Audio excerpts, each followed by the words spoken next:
రాఘవ గారు అయితే మా ఫ్రెండ్ సార్, ఎందుకంటే సేమ్ ఏజ్ కాబట్టి. చెప్పమ్మా, ఈ స్కిట్ ఎలా అనిపించింది? బాగుంది. ఏం నచ్చింది? నా కూతురు.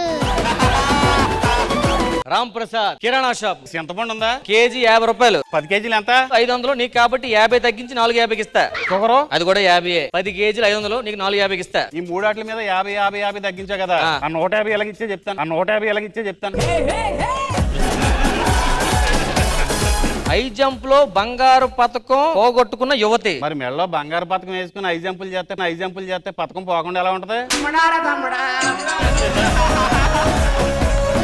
ఈ అల్లం ఎంత దరిద్రంగా ఉంది, చెడిపోయిందా ఇది? ఏమయ్యా, నేను మీ ఆవిడ 6 గంటలు రావాల్సింది 7 గంటల బస్సుకు వచ్చినట్టుంది. అవును వచ్చింది. అదే బస్సుకి పక్కింటి రమేష్ గారు కూడా వచ్చినట్టున్నాడు. అవును వచ్చాడు. ఇప్పుడు ఏంటి? నీకేం బాధ అనిపిస్తలేదా? నాకెందుకయ్యా బాధ? సర్లే, అల్లం చెడిపోతే బాధ వేస్తుంది కానీ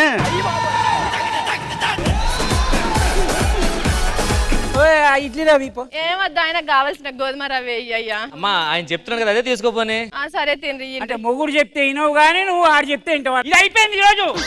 చెప్పకుండా మెచ్చి పగిలిపోతే ఆగు.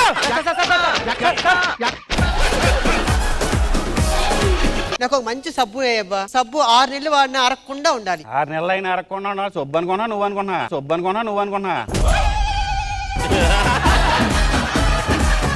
జబర్దస్త్ కథనా కామెడీ షో ప్రతి శుక్రవారం మరియు శనివారం రాత్రి 9:30 మీ ఈటీవీలో.